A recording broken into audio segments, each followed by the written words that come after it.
लाठी बरसते हुए, खूना खच्चर होते हुए देखा है।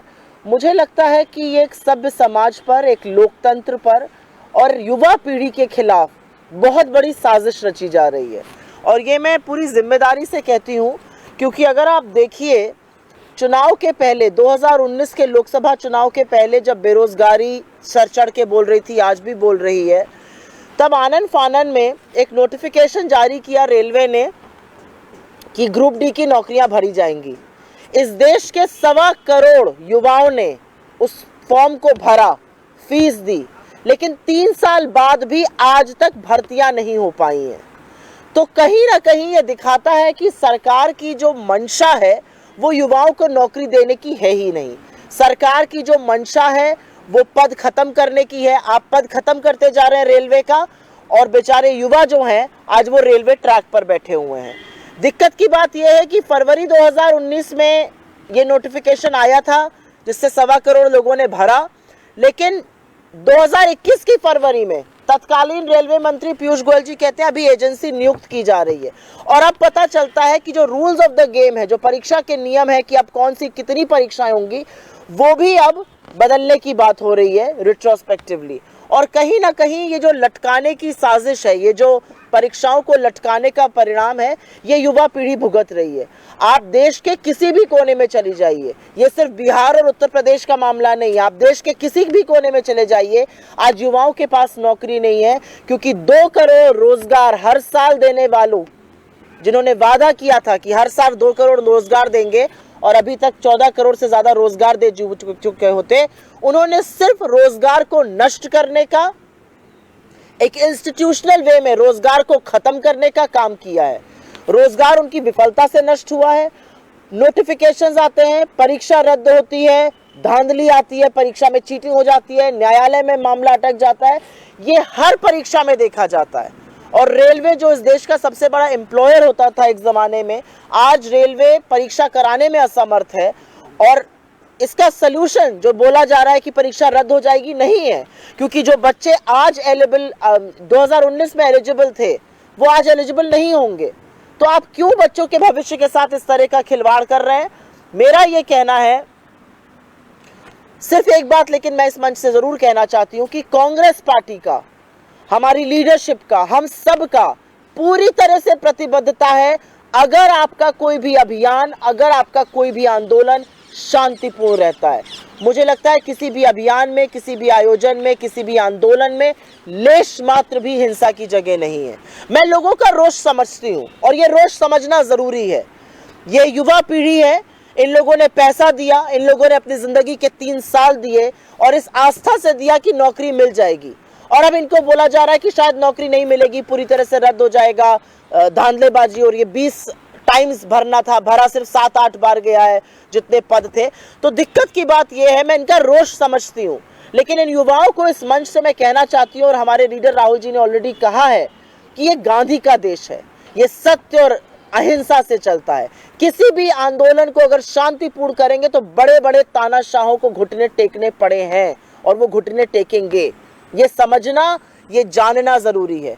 और इसका सबसे बड़ा उदाहरण इस समय किसानों का आंदोलन है। शांतिपूर्ण आंदोलन था, अंततोगत्वा मोदी जी को अपना अभिमान, अपना हट छोड़कर घुटने टेकने पड़े, और उसी का नतीजा है कि उनको कानून वापस लेने पड़े।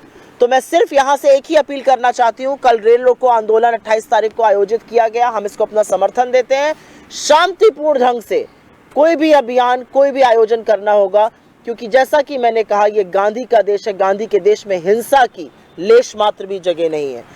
मैं एक बात और कहना चाहती हूँ सरकार से, जब आप बड़े बड़े जुमले करते हैं और जब आप बड़े बड़े वादे करते हैं और उन वादों को पूरा नहीं करते हैं, तो आप वादा खिलाफी सिर्फ देश के साथ नहीं, इस देश के युवाओं के साथ कर रहे हैं।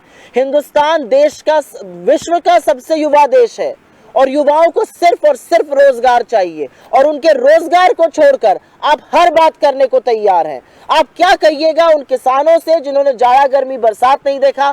आप क्या कहिएगा उन युवाओं से, हाड़ कांपती ठंड में अगर वो रेलवे ट्रैक पर बैठे हैं तो वो किसी को चोट नहीं पहुंचाना चाहते हैं, वो किसी को असुविधा नहीं देना चाहते हैं, लेकिन दिल्ली और बिहार और उत्तर प्रदेश की सोती हुई सरकारों को जगाने के लिए रेल मंत्रालय में प्राइवेटाइजेशन के नुमाइंदों को जगाने के लिए अगर वो बैठे हैं तो आपको उनकी बात सुननी पड़ेगी। सरकार का काम है संवाद स्थापित करना, सरकार का काम लाठियां बरसाना, लहूलुहान करना, हॉस्टल में घुस घुस कर मारना, धमकाना कि अगर आप रेलवे ट्रैक पर मिलेंगे तो आप फिर किसी एग्जाम के लिए एलिजिबल रहेंगे, ये नहीं है।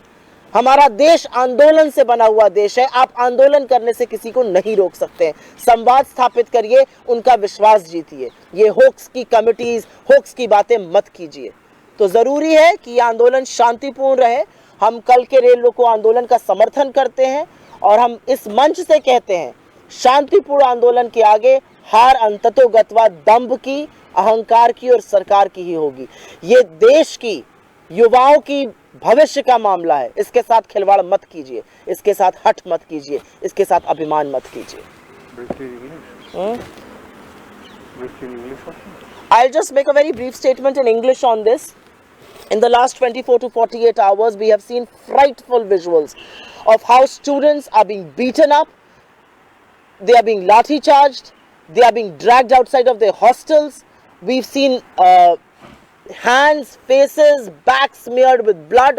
What has this government come to? And what are these people really asking for? In 2019, when unemployment was raging like it continues to rage today, going into election, the Modi government issued a notification which stated that there will be examination for Group D rail posts. 1.25 crore youth applied for these positions. 3 years have passed, they have still not been appointed. From this platform, I want to ask, should there not be a jobs calendar? Should there not be a proper mechanism which says this is the notification, this is when the exam will be, if there's an issue with the exam, these are the solutions that will come to fore, and within a stipulated period, there will be appointments. Because today, if you cancel these examinations and quarters are saying that it could be cancelled, people who were eligible in 2019 will not be eligible in 2022. And the reality is that you promised 2 crore jobs to every Indian every year. Where are those 2 crore jobs every year? We would have created 14 crore jobs by now. So instead of creation of opportunities, instead of creation of employment, this government has consistently destroyed employment. And the reality also is, particularly for a section like the railways, you have gone systematically reducing, systematically eroding jobs. And now as a result, the youth have been waiting for 3 years. They do not have positions. You are changing rules of the game retrospectively, and this will be denounced. From this platform, I particularly want to say that we stand with every youth of this country who's today demanding for justice, particularly with the RRB examinations, the issues that are coming to fore. But I would want to say here, this is Mahatma Gandhi's India. And there is no place at all for violence. I understand your pain. I understand your anger. I understand your frustration. I know what you're going through. I know what your families are going through. But please remember, like my leader says, you are the hope of this country. You are the hope of our families. You've got to stay there and you've got to keep it peaceful. Look at how the farmers won a very, very strong battle against an oppressive government because they continue to be on the path of non-violence and peace. So we urge you to be peaceful. We will solidly stand with you in this quest. And to this government, I will only say, establish a point of contact, establish dialogue, talk to the people, understand what their issues are. Oppression, beating up, threatening, telling them if you found on the tracks, you will never be able to appear for exams, I think is not what elected democracies have witnessed or elected Democrats do.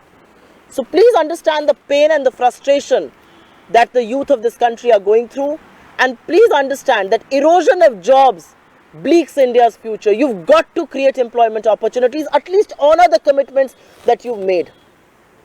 Honor the vacancies that were created. Honor the vacancies that were advertised. 3 years have passed. They're still waiting for their appointments. It must be very, very painful, and we understand their pain.